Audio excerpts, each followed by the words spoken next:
감사합니다. 오늘 함께 보실 말씀은 창세기 13장 1절에서 13절까지 말씀입니다.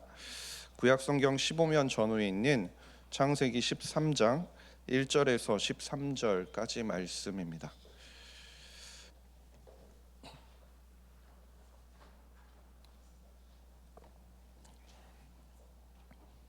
창세기 13장 1절에서 13절까지 말씀을 찾으셨으면 한 절씩 교독하시겠습니다. 아브라함이 애굽에서 그와 그의 아내와 모든 소유와 롯과 함께 네겝으로 올라가니 그가 네겝에서부터 길을 떠나 베델에 이르며 베델과 아이 사이 곧 전에 장막 쳤던 곳에 이르니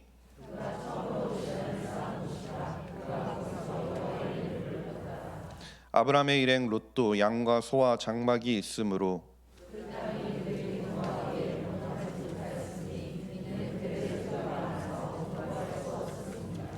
그러므로 아브라함의 가축의 목자와 롯의 가축의 목자가 서로 다투고 또 가나안 사람과 브리스 사람도 그 땅에 거주하였는지라.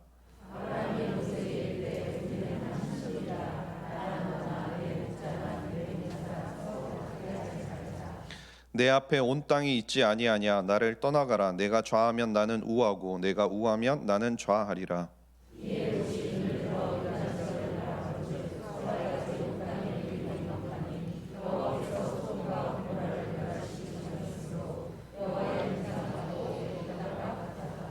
그러므로 롯이 요단 온 지역을 택하고 동으로 옮기니 그들이 서로 떠난지라.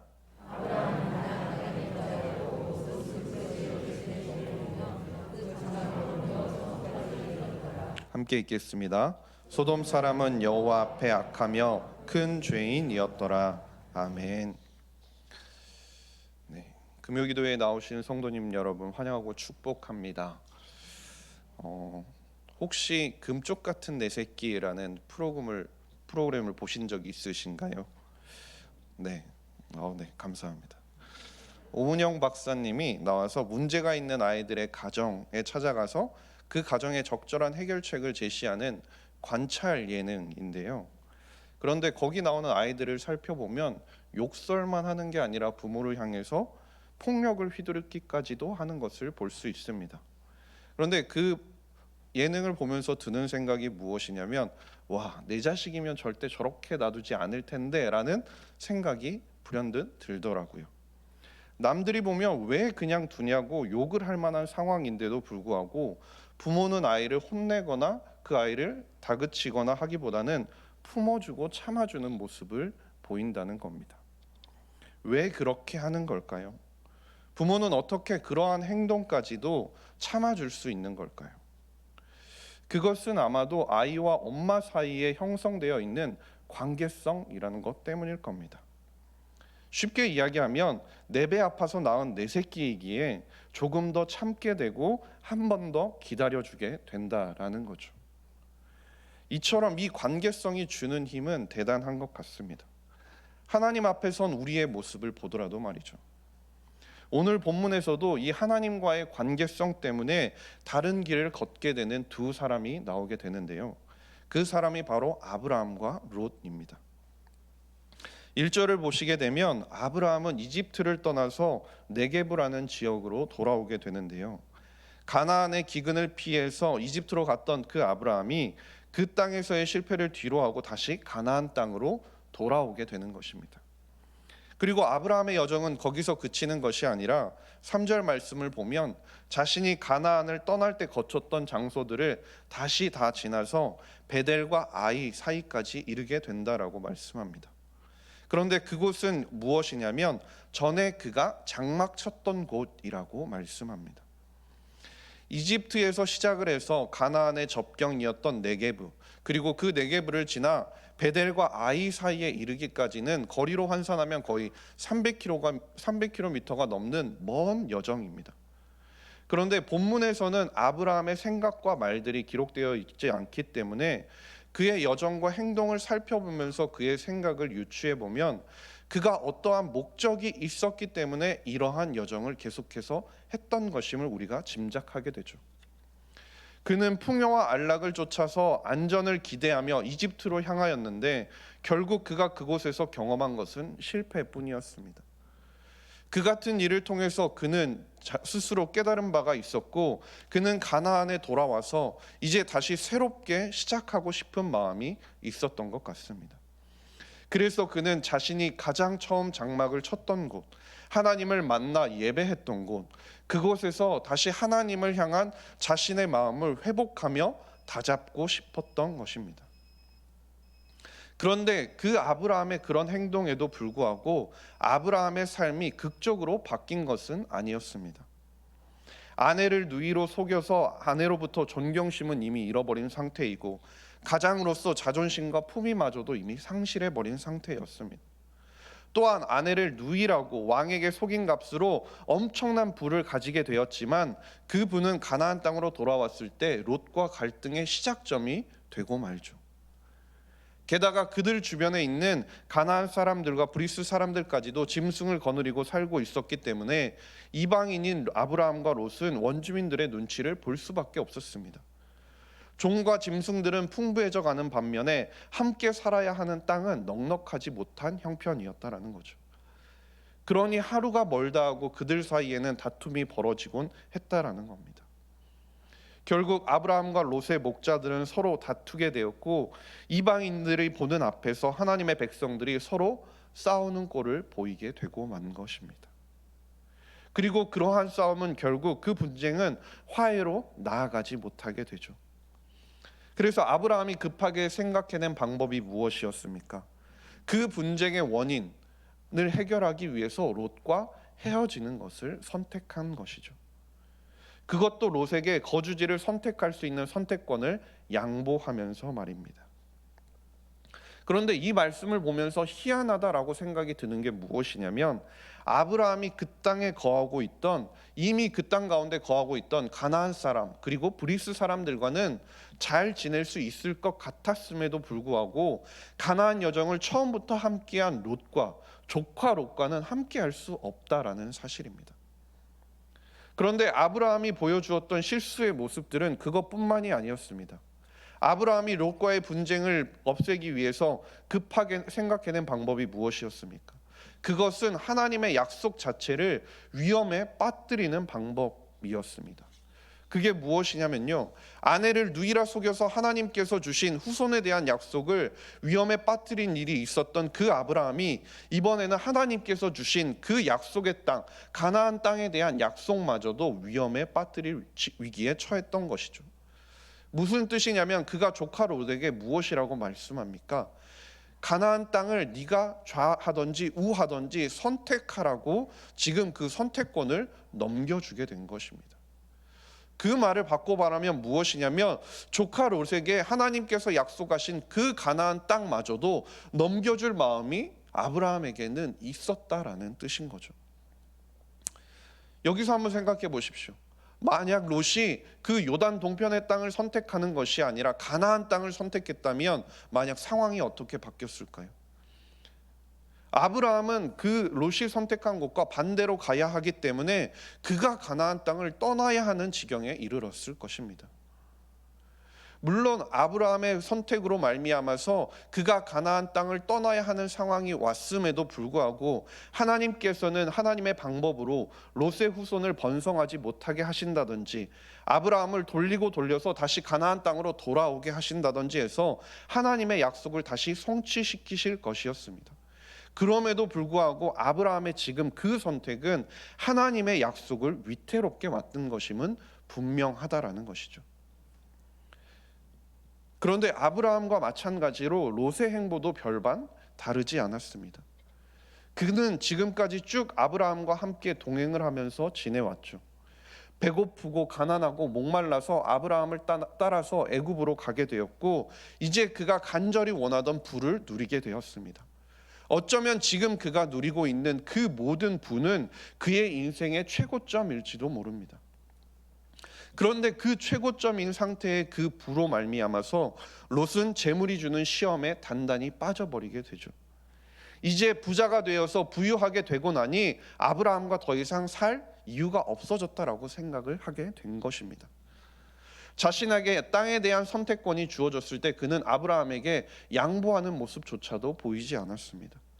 그는 눈을 들어서 멀리 세상을 바라보게 되었고 요단 계곡을 보았고 물이 풍부하고 땅이 비옥함을 통해서 자신이 앞으로 더욱더 부욕해 되리라는 기대감을 갖게 되었습니다. 그런데 그 후에 그의 삶이 어떻게 됩니까? 아브라함과 헤어진 다음부터 그의 삶은, 그의 인생은 쇠퇴기를 걷게 됩니다. 그의 마지막은 딸들을 범하는 비참한 종말까지도 맞게 된다는 거죠. 그뿐이 아닙니다. 그의 후손으로 선택된 모압족과 암몬족은 모세 시대에 이르러서는 이스라엘이 가나안을 정복할 때 두고두고 괴롭히는 역할까지도 하게 된다라는 거죠. 이처럼 아브라함과 롯의 그 선택 그리고 그들의 행동을 보게 되면 둘 다 실수의 연속이었고 결코 둘 다 별반 다르지 않은 모습을 보여주는 것을 알 수 있습니다. 그럼에도 성경 말씀을 보게 되면 아브라함은 하나님의 언약의 자손으로 계속해서 나아감을 우리에게 보여주고 롯의 마지막은 너무나도 비참함을 우리가 보게 되는 것입니다. 이 두 사람이 보여준 결정적 차이가 어디에서 왔냐라는 것입니다.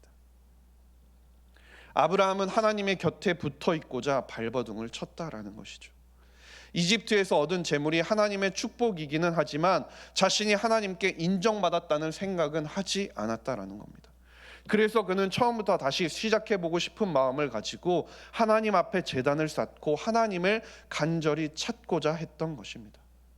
그러나 반면에 롯은 어떠한 모습을 보여줍니까? 그의 눈은 하나님을 쫓고 있지 않았습니다. 자신이 누리게 될 미래를 기약하기에 좋은 땅에 관심이 팔려 있었다라는 것이죠. 자신이 바라보고 있는 그 땅에 누가 살고 있는지는 하등 상관이 없어 보였다라는 겁니다. 그런데 13절 말씀을 보시면 뭐라고 말씀하십니까?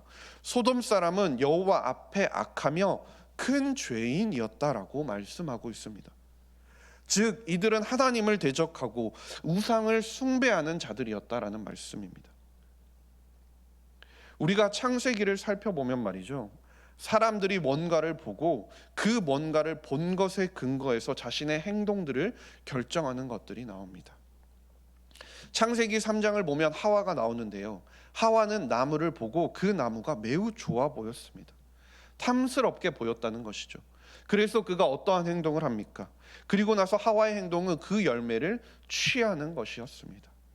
또한 창세기 6장에서는 하나님의 아들들이 사람의 딸들을 보고 그 사람의 딸들의 아름다움을 보았다고 말씀합니다. 그리고 그들을 아내로 삼게 되죠. 그리고 나서 그 결과로 어떻게 됩니까? 그 땅 가운데 악이 가득하게 됨을 보여주고 있습니다. 롯도 마찬가지였다는 거죠. 요단 평원에 얼마나 물이 많이 흐르는지, 얼마나 물이 잘 흐르는지를 보았고 그에 따라 자기 영토를 선택했다라는 것입니다. 세상이 줄 풍요로움과 부요함을 선택하니 하나님이 자신의 눈에 보이지 않았던 거죠. 하나님께서 어떤 마음을 가지고 그 땅을 바라보고 있고 어떤 마음을 가지고 자신의 선택을 기다리고 있는지 롯에게는 전혀 관심 밖이었다라는 말입니다. 그런데 보면 세상의 방식이 이러하다라는 거죠.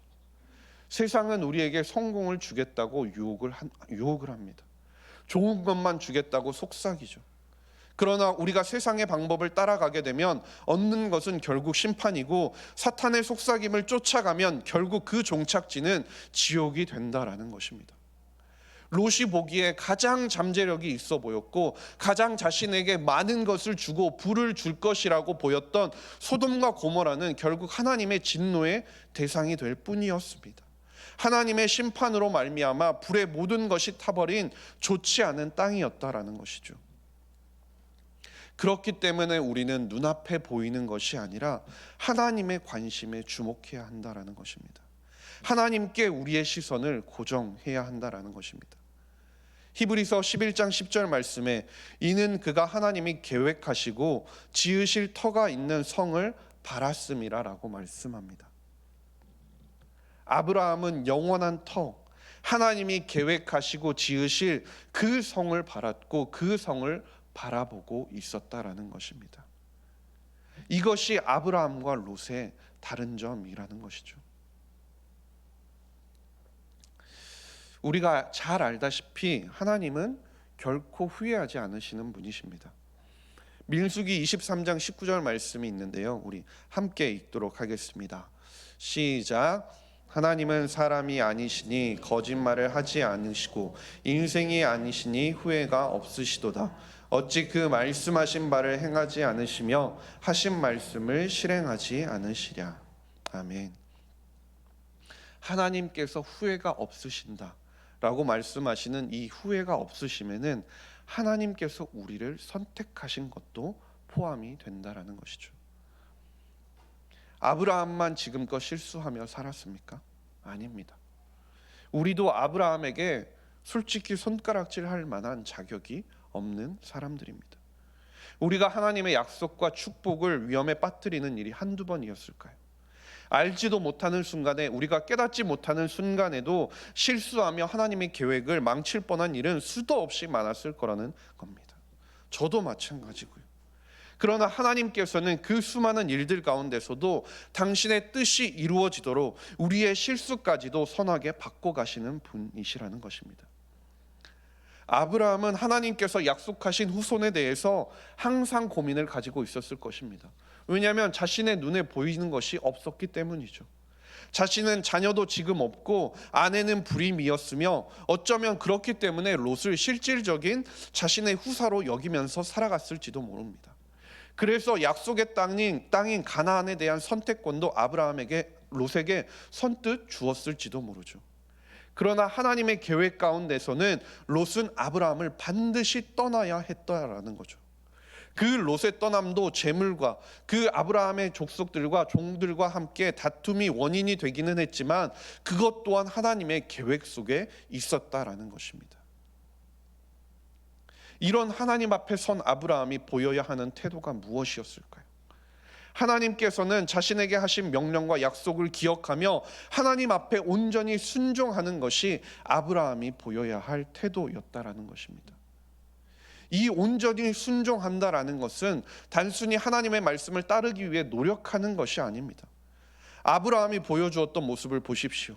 그가 본토 친척 아비집을 하나님께서 떠나라는 명령을 들었을 때 그가 보인 모습은 무엇이었냐면, 본토를 떠나기는 했지만 그는 처음에는 아버지와 친척을 함께 데리고 갔다라는 것이죠. 하란 땅에 머물다가 아버지의 죽음 이후에 다시 하나님의 말씀대로 그곳을 떠나기는 했지만 그의 옆에 누가 있었습니까? 여전히 롯을 데리고 가고 있었다라는 것이죠. 그런 롯과의 헤어짐은 이제 하나님께서 자신에게 처음 주셨던 그 말씀에 온전히 순종하는 행동이었다라는 겁니다. 하나님께서는 아브라함으로 하여금 인간적인 모든 기대를 내려놓게 하시고 하나님만을 온전히 의지하라고 말씀하시는 것입니다. 왜 하나님께서 우리가 온전히 의지할 대상이 되시는 겁니까? 우리가 하나님의 자녀이기 때문이라는 겁니다. 예배소서 1장 4절의 말씀처럼 창세전에 우리를 택하시고 사랑 안에서 우리가 거룩하고 흠이 없도록 성장시키시는 분임을 우리가 마음 깊이 깨닫고 그것을 기억해야 한다라는 것입니다. 그런데 어떠합니까? 우리는 죄악된 세상에 살아가기 때문에, 또는 주변의 환경의 영향을 받기 때문에 일시적으로는 죄에 빠져들어갈 수도 있다라는 겁니다. 자녀에 대한 약속을 하나님께서 주셨음에도 불구하고 하갈을 통해서 또다시 실수를 하는 아브라함의 모습처럼 말입니다. 그럼에도 우리가 반드시 기억해야 할 것은 하나님에게 있어서 우리는 금쪽 같은 내 새끼라는 사실입니다. 그 사실을 우리가 반드시 기억해야 합니다. 이것이 바로 하나님께서 우리에게 주시는 은혜라는 사실입니다. 잠언 3장 26절 말씀에 대저 여호와는 내가 의지할 이시라 내 발을 지켜 걸리지 않게 하시리라. 우리는 설령 실수를 한다 해도 절대 포기하지 말아야 합니다. 하나님께서는 부르심을 입은 자들의 모든 것을 통해 선을 이루어 가시며 우리의 발을 지켜 결코 넘어지지 않게 하시는 분이시라는 사실입니다. 실수투성이인 아브라함, 그 아브라함이 하나님 앞에 바로 서기 위해 무엇을 했습니까? 가나안 땅으로 돌아와서 굳이 장막을 쳤던 곳까지 그가 돌아갔던 이유가 무엇이었습니까? 그는 하나님의 이름을 불렀던 자리, 하나님께 예배했던 그 자리에 다시 서고자 했습니다. 자신의 시선을 돌려서, 세상에서 돌려서 하나님을 온전히 바라보고자 했다라는 겁니다. 생각해 보십시오. 지금 저 밖에서 세상의 향락을 즐기면서 살아가는 저 사람들과 여기서 예배드리고 있는 우리의 보여지는 행동은 분명 다른 것은 사실입니다. 그런데 우리도 내면 깊은 곳을 바라보면요, 똑같이 실수하고 어떤 때는 나의 욕심과 쾌락을 쫓아서 살 때가 있다는 것은 부정할 수가 없다라는 것입니다. 그렇기 때문에 넘어지는 것도 당연하고, 연약하기에 약한 본성 때문에 실패하는 것도 당연합니다. 심지어 하나님께서는 우리가 절대 실패하지 않으실 거라 기대하지도 않으신다라는 사실입니다. 중요한 것은 무엇이냐면, 실패의 순간 우리가 어디를 바라보느냐 하는 것입니다. 우리가 어디로 다시 나아오느냐 하는 것이죠. 아이들이 밖에서 놀다가 보면 다치고 친구들과 싸우다가 울면서 찾아오는 곳이 어디입니까? 누구에게 가죠? 그렇죠. 부모님에게 가서 펑펑 울고 부모님에게 안겨 있게 되는 거잖아요. 우리의 아버지가 누구십니까? 우리를 누구보다 가장 사랑하시고 우리를 안아주시며 우리의 아픔을 누구보다 잘 이해해 주시는 분이 누구시냐는 겁니다. 하나님 아버지이십니다. 우리가 비록 실패하거나 넘어져도 끝이 아닌 이유에 대해서 시편 기자는 37편 24절에서 하나님께서 우리를 붙들고 계시기 때문이라고 고백합니다. 그렇기 때문에 우리가 혹여 하나님을 외면하고 살아가다가 넘어지더라도, 하나님으로부터 멀어져 실패하더라도 우리가 다시 돌아와야 할 곳이 어디입니까? 하나님께 예배하는 그 자리임을 우리가 반드시 기억해야 합니다. 우리는 그분을 예배하는 자리에 서 있어야 하는 것입니다. 하나님께서 우리를 부르셨던 그 감격적인 첫사랑을 떠올리며 하나님 앞에 설 수 있기를 간절히 소망합니다.